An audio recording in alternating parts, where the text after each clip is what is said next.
Go into a slightly new section of the football terrace, as we're going to do here. But we're going into... I don't like that music, but fine. I love it. It's like Staffy, what are you unhappy about this week when it comes to the striker targets of Man United? Watkins or Šeško? Which one do you want, bro? Where do I start, man? The one target that I want is not even in the talks. I've been talking about Mateta since May. We're linked with everyone but Mateta. The guy that I slandered the most, Ollie Watkins, he looks like he's the most likely right now. And then we got Šeško. And who's the third? Fuck, I forgot. There's one more person that we're linked with. Šeško, Watkins, and who? Someone help me out. Calvert-Lewin? No. You are linked with him. You are linked with Calvert-Lewin. No, we're not. Calvert-Lewin's been offered. Calvert-Lewin's been offered to us. Jackson, thank you. I forgot about Jackson. Jackson, yeah. Yeah. Not happy with these links for different reasons. I don't want any of them, I'll be honest. It's a question of who would I tolerate? And if you ask me who I tolerate in order, I'll probably say Watkins is number one because I know he's 100% a stopgap. He has a track record of scoring goals in the Premier League. I think stylistically he fits to play next to Cunha and Buemo. But is he my number one option? No. Šeško's an idea. Šeško's a project. Šeško's not reality. And the reality is that we're not ready to develop a striker, especially if he's this young and this raw of a talent, and it's going to cost around 80 million. So for everyone who keeps saying Šeško, I'm sorry. I think he's an obvious flop. And then you got Nico Jackson, someone who, by the way, David was absolutely right yesterday when he said he's actually a better footballer than I think you compared him to Gyökeres. I think you guys sleep on what he does. What's his name? Nico Jackson. He's a good dribbler. He's a good passer. He has actually, for how bad his finishing is, he actually is very good at everything else. His link-up play, his hold-up play. He's actually a high IQ player. He's just a shit finisher. It's not like he's a below-average finisher. He's a shit finisher. So it kind of diminishes everything else, and that's why a lot of people don't want him, and that's why he's not that price. I'm not happy with our striker options. I'm not happy with our midfield. We play tomorrow in the Premier the Premier League friendly that they have in the US against West Ham, ironically. And I was stupid enough to buy a ticket months ago, and now I kind of regret it because I don't want to go watch Rasmus Højlund leading my 9 again.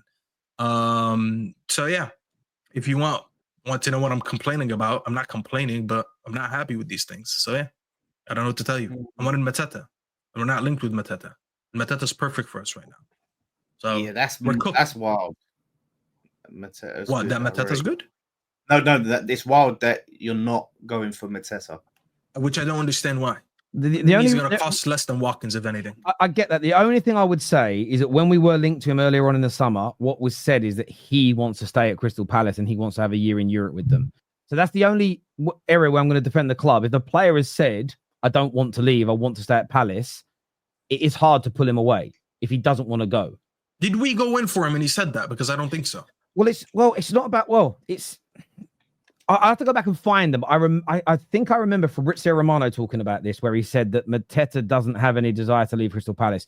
I remember reading something along those lines. It might not have been Fabrizio, to be fair, but this was kind of in the early part of the window, maybe back in April. I'll have to try and find the stories again. Might have come from Crystal Palace media, to be fair, but I swear I remember reading that. But yeah, I'll have to go back and find it. But I do remember listening to somebody talking about that. But we'll see. I like Mateta. Mateta would be up there for me, but we're just not linked with him at the minute. I don't mind Watkins either. I don't mind Watkins, to be fair. He's one of the best goal scorers in the league, to be fair. The biggest issue is all the prices. None of these strikers are worth the money that they're giving us, that they're asking us. Yeah. I agree. Watkins is nothing more than 40 to 45. I said that in the group chat the other day. Šeško, as I said, I'm not trying to buy an idea. I bought an idea 2 summers ago, and it bit me in the ass. And right now, because I bought Højlund 2 summers ago, I can't go and buy another project because I need a ready now striker. So Šeško, unfortunately, has to pay for the crimes that Højlund committed. So I can't go into a season with 2 21, 22, 23-year-old strikers with no proven record in the Premier League and do something. There's nothing I could do about that. And then you got Jackson, who's just like, honestly, Chelsea's just trying to dump another player on their rivals. 60 million for him, 70. Come on, I like Jackson, but he's not worth that. Not at all. Well, So well, it's not a good this situation is, to be in. And then you find yourself with a shit midfield, by the way, again, which is something we never talk about. Horrible midfield. One of our worst departments last season. We have yet to make any signings into the midfield. Ericsson went for free, and he wasn't even good enough anymore. So he's now gone, and we made 0 signings. Richard Rios was there for 30 million euros. Would have been a perfect signing for us since we're broke right now when we need cash. He costs almost nothing. Then he goes to Benfica, and we're sitting here going into the season with a double pivot of Bruno and Casemiro. And the funniest part is the manager coming out and saying, "Oh, our midfield is slow." No shit. You sat here and you begged Bruno to stay because you couldn't back the club to use that 100 million and sign new midfielders. So now you don't want to die on that hill. No, brother, you're dying on that hill. I'm sorry. I did want to ask you, because I saw you comment on my tweet, by the way. Yeah. I refuse to be a hypocrite. I used to slander Ten Hag for his decisions. If you think because I like Emery more than Ten Hag that I won't be honest and I won't give him the same accountability, no one expects you to not criticize him because I've criticized him. My question with the way you were talking, you said that we're a dead club, we're finished. Are you still behind and backing Ruben? Are you still supportive of him? Are you going to criticize him when it goes wrong? I just don't think he's going to succeed. If that makes you feel better. So you don't think? I don't care how I feel. I'm asking you. So you don't think he'll make Man United a success? I don't think so. No, but equally, I'm not. Because we're so bad and there's so many wrong things, I can't sit here and be Amorim out. Because I knew at the end of the day, this is what happened. We had a manager who's been deluded to an idea that he could do whatever he wants for now, which is what he did last season. And basically, the season just was an absolute disaster. But for the sake of him implementing an idea, because no matter what, Ineos is going to back him. He thought, because of all the things that he said about how bad this team is, and multiple times he said in the media, we're the worst Man United side in years. He thinks he's going to get an expedited rebuild for some reason, and he gets back and gets a new team. And then he goes into the summer after one of the worst seasons, the worst Premier League season we've ever had. And we've made 2 signings, and we play our preseason game tomorrow. And the league kicks off in about 3 weeks. So we're not even going to make that many signings in the next 3 weeks. So in an expedited rebuild, he got only 2 players. Meanwhile, Ineos are playing the long game, which is what we spoke about here so many times because of the cash issues and all that. It's the fakest relationship I've ever seen in my life. You ever seen a girl and a guy date each other and all they do is just kissy, but when it comes outside of that and you look at the personality traits and everything else, they don't match each other. This is what Amorim and Ineos are. They don't match each other at all. One guy wants everything quick because he wants to rebuild this team now and he wants to get results. And the other side, which is Ineos, for one reason or another, they have to play the long game. It's just not going to work. I don't hate Amorim. I don't love Amorim. I just don't think he's going to succeed. I probably won't be sitting here saying mid-season, get Amorim out, because I'm pretty much predicting that he's going to be sacked anyways. Like, I find it difficult to think that Amorim is going to finish this season. I expect us to have a bad season. It might not be as bad as last season, but it's still going to be bad. And half the fan base already turned on him. So there's no point of me saying anything because give it a couple bad results and the fan base is going to be saying get him out anyways. So yeah, I'm not expecting him to be in the job at the end of the season. When you say bad season, position-wise in the league, what does that look like for you? Mid-table. Right. There's no point of me giving you a real position because a lot can change. When you say mid-table, because I don't want you being misrepresented. When you say mid-table, below 8th. Below eighth. Yeah, cool. Yeah, I get what you mean. I just want to 8th and below. That's what I consider mid-table. Yeah. I don't think we're 15th, but I don't think we're going to be as good as people think. I can't look at this midfield and a lot of people and say that we're going to do anything great. It's just I know too much football to believe that. So we added goals, but we're not going to be an amazing team. Terry, what do you think? Because do you also know the same amount of football as Staffy and know that Staffy's football knowledge is far greater than mine. Far greater than mine. Why do you do that? I didn't say anything about your football. No, I'm just saying. I wanted to know. Prediction. You said you know too much football to think that this team could do it. Look at this midfield and think we're good. Like, come on. The thing is here is that there's elements of what Staffy said that I agree with. It's just how you word it.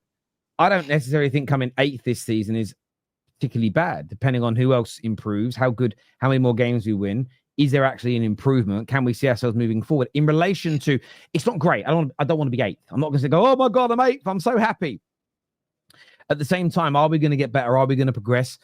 if we only bring in these 2 players and a striker and we go from 15th to 8th, but we get 8-9 more wins, we look a better team, and we know we're going to buy again the following summer, then I don't think the manager gets sacked, by the way. I don't think that leads to the manager being sacked. I think the manager could be sacked if we're sitting 15th next season, 14th next season, still losing the same amount of games, not, especially if we do sign a striker, if we're not scoring more goals, I think he could end up losing his job. I'm aware of that. So I don't necessarily see everything the same as him. Where I agree is I don't have this view that we're going to become this elite team next year. Buy a more athletic midfielder, bring in a better goalkeeper along with a striker. Let me see a few games under that. My mind may change. So it's more than that, though. I'm sorry. It's more than that. That Leeds game. Hang on. It's more than that to make us an elite level team.